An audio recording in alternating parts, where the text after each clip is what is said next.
How's it going, guys? It's Shawn Obasi here.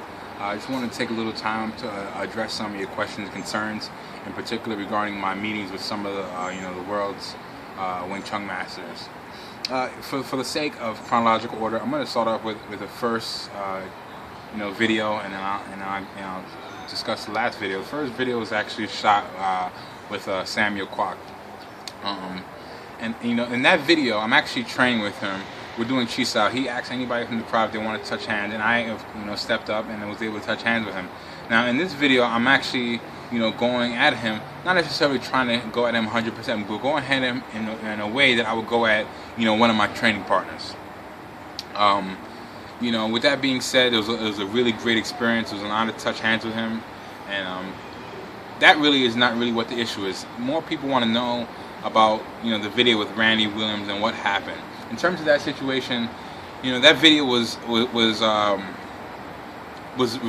actually in response to the video that was put up with him and his session with Sifu Eng.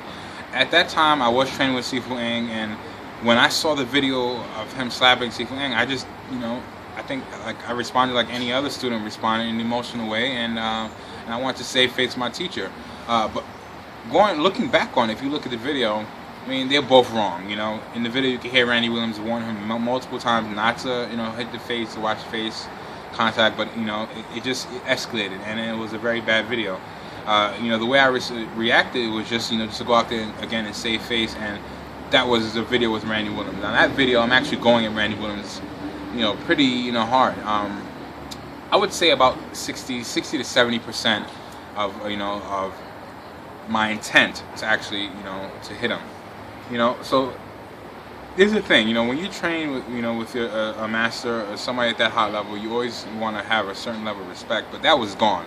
That was not there in the video with Randy Williams. I had the total intention of putting my hands on that man. And the reason why is because, as I told you, not only just because of the incident with Sifu Eng, but also for me too. Like, I wanted to prove to him that he kind of made a mistake by choosing, what is this guy, Felipe Lopez, or something Lopez as his successor.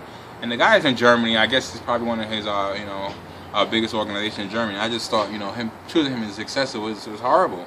But I mean, what do I know? I don't know the guy. Mario could be a great guy. He could be highly skilled, and that was his choice. Or whatever the case may be. I did train with Randy Williams in the past, so I did it. It was hard for me to do what I did. In a sense, it was almost like as I was walking towards him to do what I was going to do, it was almost like I had to leave my body. Like, I had to totally disassociate myself with him. Because, I had previously trained with him in the past as well.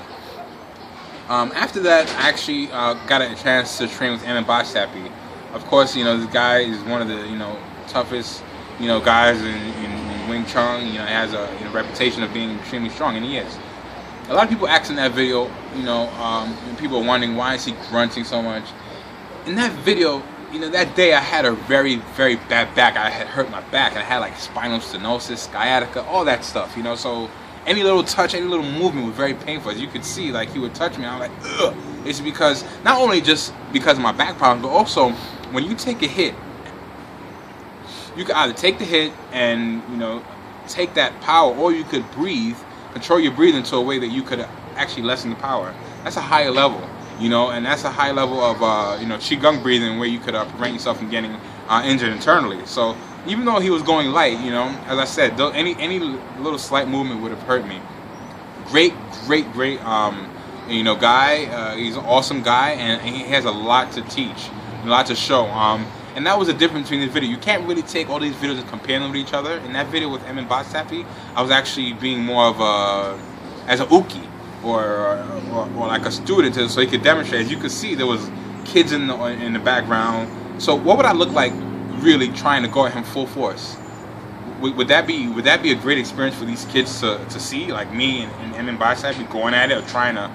No, that's not how it's supposed to be done. So all of a sudden, I would be the jerk. I would be the bad guy. I would be the guy who's trying to be a bully. No, that's not what it's about. It was about me learning. Let me make this straight. Make this clear. All of these masters, they have absolutely nothing to gain from training with me. It's me that has everything to gain from training with them. Me, the one who's gaining all the knowledge from training with them. So for me, it's a great honor. Okay. recently I got a great opportunity to train with Philip Bayer from Germany. He was here. He had a seminar in New Jersey, and I got to touch hands with him.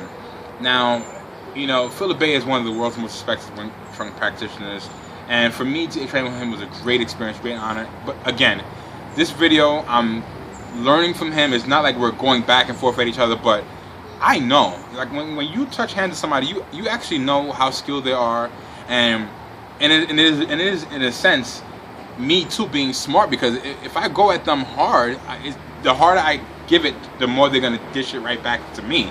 So I'm aware of that as well. But that, again, that's not what it was about. It was about me learning and seeing what his philosophy and his different methods of chi sao and touching hands were. And to be honest with you, I actually learned a lot. I was really surprised at how much, not that I didn't know, but how much I wasn't aware of, you know, in terms of the different lineages and different differences they have in the chi sao. For instance, when he was rolling hands, he said the tan sao is a strike, the bong sao is a strike. So I'm actually, you know, he was actually going in, and you can see, I'm like, even when I was rolling with his students, I'm like, you know, I felt awkward, because I'm like, you know, these guys are trying to like break my sun line, so it would have forced me to actually either step to the side or actually try to, you know, go in and, you know, of course, break their time in and get to the center line first. But, you know, that was not what my purpose was. My purpose was to learn.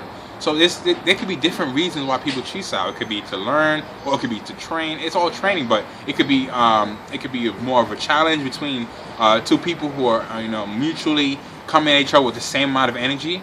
So it's different in every situation. But to try to use me as a constant variable and say, okay, he's touched hands with all these different masters, and try to like say who's the best between them is absolutely ludicrous, because they're all different. They all have their strengths and weaknesses, their advantages and disadvantages, and you know, it doesn't make sense to actually try to compare them. I would say this, out of all of them, I would say that, you know, the toughest guys, the best guys, I would say is Boztepe, Philip Bayer, Samuel Kwok. You know, the reason why is because those guys, I was touching hands with them, and I could actually feel like, you know, their potential energy. Obviously, we weren't going full force, but you could tell just by feeling. You could tell these things. But when you're looking at a video, you can't tell. You cannot tell. So I can sit here and explain to you guys about my experience, but you guys are always going to make your own assumptions. I can sit here and tell you how I felt, but it won't matter. You're going to make, at the end of the day, your own assumptions just based on what you saw in the video. And you need to understand, a video could be very deceptive. You can't really tell. A lot of people say, oh, this guy is stiff. I'm actually known to have very soft hands, and you can even see in the video with Samuel Kwok. What's the first thing he said? Very light. You know, because my hands are very light. So all the people who are saying, oh, he's stiff and rigid, you have no idea what you're talking about. You have no idea. You know, me touching hands with these masters, you know, and them holding me in high regard is a great honor, and it means more than me than anything else. Peace.